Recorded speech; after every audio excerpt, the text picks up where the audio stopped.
ವೀಕ್ಷಕರೇ, ಎಲ್ಲಾ ರೈತ ಬಾಂಧವರಿಗೆ ಅಲ್ಲಿ ಮತ್ತೊಂದು ವಿಡಿಯೋಗೆ ಸ್ವಾಗತ ಅಂತ ತಿಳಿಸುತ್ತಾ, ಹೌದು, ಬೆಳೆ ಹಾನಿ ಪರಿಹಾರ ಹಣಕ್ಕಾಗಿ ಕಾಯ್ತಾ ಇರುವಂತಹ ಪ್ರತಿಯೊಂದು ರೈತ ಬಾಂಧವರಿಗೆ ಈಗಾಗಲೇ ಪ್ರೆಸೆಂಟ್ ಆಗಿ ಇದು ಇಲ್ಲಿ ಇದೀಗ ಬಂದ ಮಾಹಿತಿ ಆಗಿರುವಂತದ್ದು. ಹೌದು ವೀಕ್ಷಕರೇ, ಬೆಳೆ ಹಾನಿ ಪರಿಹಾರ ಹಣಕ್ಕಾಗಿ ಕಾಯ್ತಾ ಇರುವಂತಹ ಪ್ರತಿಯೊಂದು ರೈತ ಬಾಂಧವರಿಗೆ ರಾಜ್ಯ ಸರ್ಕಾರದ ಕಡೆಯಿಂದ ಮತ್ತು ಕೇಂದ್ರ ಸರ್ಕಾರದ ಕಡೆಯಿಂದ ನೇರವಾಗಿ ಹಣ ಅನ್ನೋದು ಪ್ರತಿಯೊಬ್ಬರ ಖಾತೆಗಳಿಗೂ ಕೂಡ ಬಿಡುಗಡೆ ಆಗ್ತಾ ಇರುವಂತದ್ದು. ಸ್ನೇಹಿತರೆ, ಹೌದು, ಖಂಡಿತವಾಗಿಯೂ ಕೂಡ ರೈತ ಬಾಂಧವರಿಗೆ ಈ ಒಂದು ಮಾಹಿತಿ ತಪ್ಪದೆ ತಿಳಿದಿರಬೇಕು. ಇದು ಎಲ್ಲರಿಗೂ ಅನ್ವಯವಾಗ್ತಾ ಇರುವುದರಿಂದ ಈಗಾಗಲೇ 25-26ನೆಯ ಸಾಲಿನ ಬೆಳೆ ಹಾನಿ ಪರಿಹಾರ ಹಣವನ್ನು ಪಡೆದುಕೊಳ್ಳಲಾರದಂತಹ ಪ್ರತಿಯೊಂದು ರೈತ ಬಾಂಧವರಿಗೆ ಒಂದು ಭರ್ಜರಿ ಗುಡ್ ನ್ಯೂಸ್ ಅಂದ್ರೆ ತಪ್ಪಾಗಲ್ಲ. ಹೌದು ವೀಕ್ಷಕರೇ, ನೇರವಾಗಿ ಹಣ ಅನ್ನೋದು ಕೂಡ ಇಲ್ಲಿ ಪ್ರತಿಯೊಬ್ಬರ ಖಾತೆಗಳಿಗೂ ಕೂಡ ಈಗಾಗಲೇ ಪ್ರೆಸೆಂಟ್ ಆಗಿ ಬಿಡುಗಡೆ ಆಗಿರುವುದರಿಂದ ಇನ್ನು ಕೆಲವು ಫಲಾನುಭವಿಗಳಿಗೆ ಯಾವುದೇ ರೀತಿಯಾಗಿಯೂ ಕೂಡ ಇಲ್ಲಿ ₹1 ಹಣವನ್ನು ಕೂಡ ಬಿಡುಗಡೆನೇ ಆಗಿಲ್ಲ. ಹೌದು, ಯಾವ ಕಾರಣದಿಂದ ಬಿಡುಗಡೆ ಆಗಿಲ್ಲ, ಅದೇ ರೀತಿಯಾಗಿಯೂ ಕೂಡ ರಾಜ್ಯ ಸರ್ಕಾರದ ಕಡೆಯಿಂದ ಬಂದ ಮಾಹಿತಿಯ ಪ್ರಕಾರ ಏನೆಲ್ಲ ರೂಲ್ಸ್ಗಳು ಕೂಡ ಇಲ್ಲಿ ಫಾಲೋ ಮಾಡಿದರೆ ಇನ್ನು ಮುಂದೆ ನಾವು ಬೆಳೆ ಹಾನಿ ಪರಿಹಾರ ಹಣವನ್ನು ಪೆಂಡಿಂಗ್ ಇರುವ ಕಾರಣದಿಂದ ಆ ಒಂದು ಹಣವನ್ನು ನಾವು ಹೇಗೆ ಪಡೆದುಕೊಳ್ಳಬಹುದು ಅಂತ ಈ ಒಂದು ವಿಡಿಯೋದಲ್ಲಿ ಮಾಹಿತಿಯನ್ನು ತಿಳಿದುಕೊಳ್ಳುತ್ತಾ ಹೋಗೋಣ. ಜೊತೆಗೆ ಇಲ್ಲಿ ಕಂದಾಯ ಇಲಾಖೆಯ ಸಚಿವರಾಗಿರುವ ಕೃಷ್ಣ ಬೈರೇಗೌಡ ಸರ್ ಅವರು ಕೂಡ ಒಂದು ಮಾಹಿತಿ ಈ ರೀತಿ ಕೊಟ್ಟಿರುವಂತದ್ದು. ಜೊತೆಗೆ ರಾಜ್ಯದ ಮುಖ್ಯಮಂತ್ರಿ ಆಗಿರುವ ಯಾರು CM ಸಿದ್ದರಾಮಯ್ಯ ಸರ್ ಅವರಾಗಲಿ ಮತ್ತು ಅದೇ ರೀತಿಯಾಗಿ ಕೂಡ DK ಶಿವಕುಮಾರ್ ಸರ್ ಅವರು ಕೂಡ ಈ ರೀತಿನೇ ಒಂದು ಮಾಹಿತಿ ಕೂಡ ಕೊಟ್ಟಿರುವಂತದ್ದು. ಹೌದು, ಪೆಂಡಿಂಗ್ ಇರುವಂತಹ ಹಣ ಅಂದರೆ ಬೆಳೆ ಹಾನಿ ಪರಿಹಾರ ಹಣವನ್ನು ಪಡೆದುಕೊಳ್ಳುತ್ತಿರುವಂತಹ ಪ್ರತಿಯೊಂದು ರೈತ ಬಾಂಧವರಿಗೂ ಸಹಿತ ಇದು ಅನ್ವಯಿಸಲಾಗುತ್ತದೆ. ಅದೇ ರೀತಿಯಾಗಿ ಕೂಡ ಪ್ರಧಾನಮಂತ್ರಿ ಕಿಸಾನ್ ಸನ್ಮಾನ್ ಯೋಜನೆಯ ಹಣವನ್ನು ಪಡೆದುಕೊಳ್ಳುತ್ತಿರುವಂತಹ ಪ್ರತಿಯೊಂದು ರೈತರ ಖಾತೆಗಳಿಗೂ ಕೂಡ ಒಂದು ಭರ್ಜರಿ ಗುಡ್ ನ್ಯೂಸ್ ಅಂದ್ರೆ ತಪ್ಪಾಗಲ್ಲ. ಹೌದು ವೀಕ್ಷಕರೇ, ಈ ಎಲ್ಲದರ ಬಗ್ಗೆ ಮಾಹಿತಿ ಏನು ಬಂದಿದೆ ಮತ್ತು ಪ್ರತಿಯೊಬ್ಬರಿಗೂ ಕೂಡ ಒಂದು ಭರ್ಜರಿ ಗುಡ್ ನ್ಯೂಸ್ ಅಂದ್ರೆ ತಪ್ಪಾಗಲ್ಲ. ನೇರವಾಗಿ ಹಣ ಅನ್ನೋದು ಪ್ರತಿಯೊಬ್ಬರಿಗೂ ಸಹಿತ ಬಿಡುಗಡೆ ಆಗ್ತಾ ಇರುವುದರಿಂದ ರಾಜ್ಯಾದ್ಯಂತ ಇರುವಂತಹ 30ರಿಂದ 31 ಜಿಲ್ಲೆಗಳಲ್ಲಿ ಇರುವಂತಹ ಪ್ರತಿಯೊಂದು ರೈತ ಬಾಂಧವರಿಗೆ ಹಣ ಅನ್ನೋದು ಕೂಡ ಇಲ್ಲಿ ಬಿಡುಗಡೆ ಆಗ್ತಾ ಇರುತ್ತದೆ. ಬನ್ನಿ ವೀಕ್ಷಕರೇ, ಹಾಗಿದ್ದರೆ ಇವತ್ತು ಕೂಡ ಪ್ರೆಸೆಂಟ್ ಆಗಿ ಯಾವ ಜಿಲ್ಲೆಗಳಿಗೆ ಹಣ ಬಿಡುಗಡೆ ಆಗಿದೆ ಮತ್ತು ಪ್ರತಿಯೊಂದು ಎಕರೆಗೆ ಇಂತಿಷ್ಟು ರೂಪಾಯಿ ಹಣ ಮತ್ತು ಹೇಗೆ ಅರ್ಜಿ ಸಲ್ಲಿಸಬೇಕು ಮತ್ತು ಅದಕ್ಕೆ ಬೇಕಾಗುವಂತಹ ಡಾಕ್ಯುಮೆಂಟ್ಗಳು ಕೂಡ ಯಾವುವು ಮತ್ತು ಅದೇ ರೀತಿಯಾಗಿ ಕೂಡ ಪೆಂಡಿಂಗ್ ಇರುವಂತಹ ಹಣವನ್ನು ಪಡೆದುಕೊಳ್ಳಬೇಕಾದ್ರೆ ಯಾವ ರೂಲ್ಸ್ಗಳು ಕೂಡ ಇಲ್ಲಿ ನಾವು ಫಾಲೋ ಮಾಡಬೇಕು, ಏನಿಲ್ಲ ಏನು ಸುದ್ದಿ ಅಂತ ಒಂದೊಂದಾಗಿ ನಾವು ತಿಳಿದುಕೊಳ್ಳುತ್ತಾ ಹೋಗೋಣ. ಹೌದು ವೀಕ್ಷಕರೇ, ಇದು ರೈತರಿಗೆ ಉಪಯುಕ್ತವಾಗುವಂತ ಮಾಹಿತಿ ಇದಾಗಿರುವುದರಿಂದ ಖಂಡಿತವಾಗಿಯೂ ಕೂಡ ನೀವೇನಾದರೂ ಹೊಸಬರಾಗಿ ನಮ್ಮ ಚಾನಲ್ಗೆ ಭೇಟಿ ಕೊಟ್ಟು ಈ ಒಂದು ವಿಡಿಯೋನ ಫಸ್ಟ್ ಆಫ್ ಆಲ್ ಆಗಿ ನೋಡ್ತಾ ಇದ್ರೆ ತಪ್ಪದೆ ನಮ್ಮ ಚಾನಲ್ಗೆ ದಯವಿಟ್ಟು ಸಬ್ಸ್ಕ್ರೈಬ್ ಮಾಡಿ ಮತ್ತು ಅಲ್ಲೇ ಪಕ್ಕದಲ್ಲಿ ಇರುವಂತಹ ಬೆಲ್ ಬಟನ್ ಕೂಡ ನೀವು ಕ್ಲಿಕ್ ಮಾಡಬಹುದು. ಹೌದು ವೀಕ್ಷಕರೇ, ಖಂಡಿತವಾಗಿಯೂ ಕೂಡ ನಿಮಗೆ ಸಂಪೂರ್ಣವಾದ ಮಾಹಿತಿ ಕೂಡ ತಿಳಿಯುತ್ತಾ ಹೋಗುತ್ತದೆ. ಬನ್ನಿ ವೀಕ್ಷಕರೇ, ಹಾಗಿದ್ದರೆ ಈ ಎಲ್ಲದರ ಬಗ್ಗೆ ಮಾಹಿತಿ ಏನು ಬಂದಿದೆ ಅಂತ ನಾವು ಎಲ್ಲದರ ಬಗ್ಗೆನೂ ಕೂಡ ಮಾಹಿತಿಯನ್ನು ತಿಳಿದುಕೊಳ್ಳುತ್ತಾ ಹೋಗೋಣ.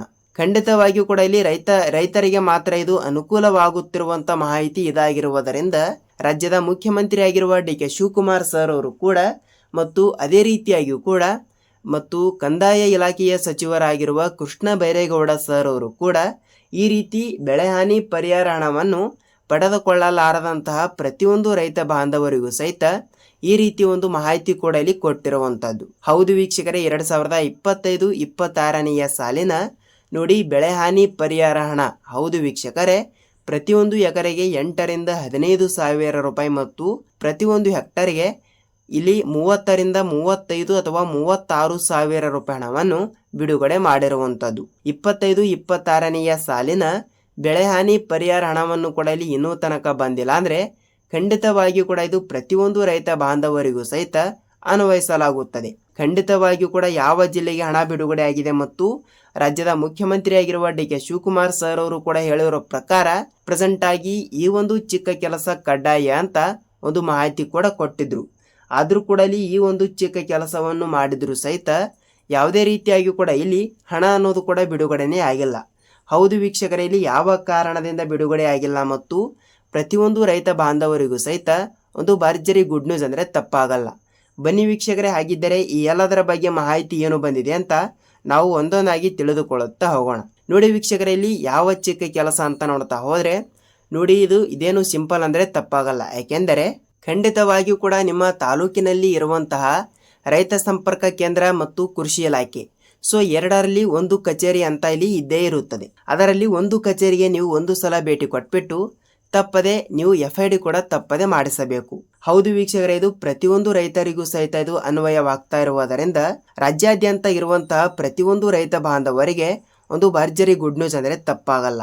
ಹಂತ ಹಂತಗಳಾಗಿ ಪ್ರತಿಯೊಂದು ರೈತ ಬಾಂಧವರಿಗೂ ಸಹಿತ ಇದು ಅನ್ವಯಿಸಲಾಗುತ್ತದೆ. ಖಂಡಿತವಾಗಿಯೂ ಕೂಡ ಈ ಕಡೆ ಉತ್ತರ ಕರ್ನಾಟಕದ ಕಡೆ ಇರುವಂತಹ ಜಿಲ್ಲೆಗಳಲ್ಲಿ ಇರುವಂತಹ ಪ್ರತಿಯೊಂದು ರೈತ ಬಾಂಧವರು ಮತ್ತು ಅದೇ ರೀತಿಯಾಗಿಯೂ ಕೂಡ ದಕ್ಷಿಣ ಕರ್ನಾಟಕದ ಕಡೆ ಇರುವಂತಹ ಪ್ರತಿಯೊಂದು ರೈತರ ಖಾತೆಗಳಿಗೂ ಕೂಡ ನೇರವಾಗಿ ಹಣ ಅನ್ನೋದು ಬಿಡುಗಡೆ ಮಾಡುವ ಮೂಲಕ ಒಂದು ಮಾಹಿತಿ ಕೂಡ ಲಭ್ಯವಾಗಿರುವುದರಿಂದ FID ಕೂಡ ತಪ್ಪದೆ ಮಾಡಿಸಬೇಕು ವೀಕ್ಷಕರೇ. ಏಕೆಂದರೆ ನೋಡಿ, FID ಕೂಡ ಹೇಗೆ ಮಾಡಿಸಬೇಕು ಮತ್ತು FID ಮಾಡಿಸಿದರೆ ಏನು ಲಾಭ ಅಂತ ನೀವು ನಮಗೆ ಕೇಳ್ತಾ ಇರಬಹುದು. ನೋಡಿ, FID ಅಂದರೆ ಏನು ಅಂದರೆ ನಿಮಗೆ ಯಾವ ರೀತಿ ಹಣ ಬರಬೇಕು ಅಂದರೆ ಲೈಕ್ ಬೆಳೆ ಹಾನಿ ಪರಿಹಾರ ಹಣವನ್ನು ಪಡೆದುಕೊಳ್ಳಬೇಕಾದ್ರೆ ನಿಮ್ಮ ಜಮೀನಿನಲ್ಲಿ ಬೆಳೆದಿರುವಂತಹ ಬೆಳೆ ಯಾವುದು, ಅದನ್ನು ನಿಜವಾಗ್ಲೂ ಇದು ಬೆಳೆ ಹಾನಿ ಪರಿಹಾರ ಹಣಕ್ಕೆ ಎಲಿಜಿಬಲ್ ಇದೆಯಾ ಇಲ್ವಾ ಅಂತ ತಿಳಿದುಕೊಳ್ಳಲು GPS ನೀವು ತಪ್ಪದೆ ಮಾಡಿಸಬೇಕು. ಹೌದು, ಇದು ಪ್ರತಿಯೊಂದು ರೈತರಿಗೂ ಸಹಿತ ಅನ್ವಯವಾಗ್ತಾ ಇರುವುದರಿಂದ ರಾಜ್ಯಾದ್ಯಂತ ಇರುವಂತಹ ಪ್ರತಿಯೊಂದು ರೈತ ಬಾಂಧವರಿಗೂ ಕೂಡ ಬೆಳೆ ಹಾನಿ ಪರಿಹಾರ ಹಣ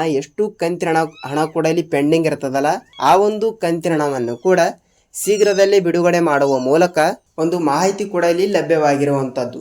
ಸೊ ಅದಕ್ಕಾಗಿ ಪ್ರತಿಯೊಂದು ರೈತ ಬಾಂಧವರಿಗೂ ಸಹಿತ ಇಲ್ಲಿ ಹೇಳ್ತಾ ಇದ್ದೀನಿ, ತಪ್ಪದೆ ನೀವು FID ಕೂಡ ಮಾಡಿಸಿಲ್ಲ ಅಂದರೆ ತಪ್ಪದೆ ಹಿಂದೆ ಹೋಗಿ ನಿಮ್ಮ ಬ್ಯಾಂಕಿಗೆ ನೀವು ಒಂದು ಸಲ ಭೇಟಿ ಕೊಟ್ಟು ಖಂಡಿತವಾಗಿಯೂ ಕೂಡ ನೀವು ಈ KYC ಕೂಡ ತಪ್ಪದೆ ಮಾಡಿಸಬೇಕು. ಖಂಡಿತವಾಗಿಯೂ ಕೂಡ ಇದು ಪ್ರತಿಯೊಬ್ಬರಿಗೂ ಸಹಿತ ಅನ್ವಯಿಸುತ್ತದೆ ಅಂದರೆ ತಪ್ಪಾಗಲ್ಲ. ಹೌದು ವೀಕ್ಷಕರೇ, ಅದೇ ರೀತಿಯಾಗಿಯೂ ಕೂಡ ಇಲ್ಲಿ ಯಾವ ಜಿಲ್ಲೆಗಳು ಅಂತ ನೀವು ನಮಗೆ ಕೇಳ್ತಾ ಇರಬಹುದು. ನೋಡಿ, ಪ್ರತಿಯೊಂದು ಜಿಲ್ಲೆಗಳು ಅಂತ ಇಲ್ಲಿ ಲಭ್ಯವಾಗಿರುವುದರಿಂದ ಈ ಕಡೆ 30ರಿಂದ 31 ಜಿಲ್ಲೆಗಳಲ್ಲಿ ಇರುವಂತಹ ಪ್ರತಿಯೊಂದು ರೈತ ಬಾಂಧವರಿಗೂ ಸಹಿತ ಇದು ಅನ್ವಯಿಸಲಾಗುತ್ತದೆ. ಖಂಡಿತವಾಗಿಯೂ ಕೂಡ ಪ್ರತಿಯೊಂದು ಜಿಲ್ಲೆಗಳಿಗೂ ಸಹಿತ ನೇರವಾಗಿ ಹಣ ಅನ್ನೋದು ಬಿಡುಗಡೆ ಮಾಡುವ ಮೂಲಕ ಒಂದು ಮಾಹಿತಿ ಕೂಡ ಇಲ್ಲಿ ಲಭ್ಯವಾಗಿರುವಂಥದ್ದು. ಸೊ ಅದಕ್ಕಾಗಿ ಹೇಳ್ತಾ ಇದ್ದೀನಿ, ನಿಮ್ಮ ಜಿಲ್ಲೆನೂ ಕೂಡ ಯಾವುದು ಅಂತ ನೀವು ನಮಗೆ ತಪ್ಪದೆ ತಿಳಿಸಿ. ಹೌದು ವೀಕ್ಷಕರೇ, ಇದಾಗಿತ್ತು ಬೆಳೆ ಹಾನಿ ಪರಿಹಾರ ಹಣದ ಬಗ್ಗೆ ಈ ದಿನದ ಒಂದು ಮಾಹಿತಿ. ಅದೇ ರೀತಿಯಾಗಿಯೂ ಕೂಡ ನಾವು ಪ್ರಧಾನಮಂತ್ರಿ ಕಿಸಾನ್ ಸನ್ಮಾನ್ ಯೋಜನೆಯ ಹಣದ ಬಗ್ಗೆ ನೆಕ್ಸ್ಟ್ ವಿಡಿಯೋದಲ್ಲಿ ಒಂದು ಮಾಹಿತಿಯನ್ನು ತಿಳಿದುಕೊಳ್ಳುತ್ತಾ ಹೋಗೋಣ. ಹೌದು ವೀಕ್ಷಕರೇ, ಪ್ರಧಾನಮಂತ್ರಿ ಕಿಸಾನ್ ಸನ್ಮಾನ್ ಯೋಜನೆಯ ಈಗಾಗಲೇ 23ನೆಯ ಕಂತಿನ ಹಣವನ್ನು ಪ್ರತಿಯೊಂದು ರೈತರಿಗೂ ಸಹಿತ ಇಲ್ಲಿ ಬಿಡುಗಡೆ ಆಗಿರುವುದರಿಂದ ಸೊ 24ನೆಯ ಕಂತಿನ ಹಣವನ್ನು ಕೂಡ ಇಲ್ಲಿ ಯಾವಾಗ ಬಿಡುಗಡೆ ಆಗುತ್ತದೆ ಅಂತ ನಾವು ನೆಕ್ಸ್ಟ್ ವಿಡಿಯೋದಲ್ಲಿ ಮಾಹಿತಿಯನ್ನು ತಿಳಿದುಕೊಳ್ಳುತ್ತಾ ಹೋಗಬಹುದು. ಹೌದು ವೀಕ್ಷಕರೇ, ಇದಾಗಿತ್ತು ರೈತರಿಗೆ ಉಪಯುಕ್ತವಾಗುವಂತಹ ಈ ದಿನದ ಒಂದು ಮಾಹಿತಿ. ನಿಮಗೆ ಏನೇ ಡೌಟ್ ಇದ್ದರೂ ಕೂಡ ನೀವು ನಮಗೆ ತಪ್ಪದೆ ತಿಳಿಸಿ. ಖಂಡಿತವಾಗಿಯೂ ಕೂಡ ಇದು ರೈತರಿಗೆ ಉಪಯುಕ್ತವಾಗುವಂತಹ ಮಾಹಿತಿಗಳು ನಾವು ಲಭ್ಯವಾಗಿ ಪ್ರತಿಯೊಂದು ಅಪ್ಡೇಟ್ಗಳನ್ನು ಕೂಡ ನಾವು ನಿಮಗೆ ತಿಳಿಸಲು ಪ್ರಯತ್ನ ಮಾಡ್ತಾ ಇರ್ತೀವಿ. ಹೌದು, ಇದಾಗಿತ್ತು ಈ ದಿನದ ಮಾಹಿತಿ. ಈ ಒಂದು ವಿಡಿಯೋದ ಬಗ್ಗೆ ನಿಮಗೆ ಏನೇ ಡೌಟ್ ಇದ್ದರೂ ಕೂಡ ನೀವು ನಮಗೆ ತಪ್ಪದೆ ತಿಳಿಸುವುದರ ಜೊತೆಗೆ ಖಂಡಿತವಾಗಿಯೂ ಕೂಡ ವಿಡಿಯೋನ ಇಲ್ಲಿ ತನಕ ನೋಡಿದ್ದೀರಿ ಅಂದರೆ ವಿಡಿಯೋನ ಇಷ್ಟವಾದರೆ ಮಾತ್ರ ಒಂದೇ ಒಂದು ಲೈಕ್ ಮಾಡುವುದರ ಜೊತೆಗೆ ನಾವು ತಪ್ಪದೆ ಮತ್ತೊಂದು ವಿಡಿಯೋದಲ್ಲಿ ಭೇಟಿ ಆಗೋಣ ವೀಕ್ಷಕರೇ. ಅಲ್ಲಿಯ ತನಕ ಎಲ್ಲರಿಗೂ ಧನ್ಯವಾದ.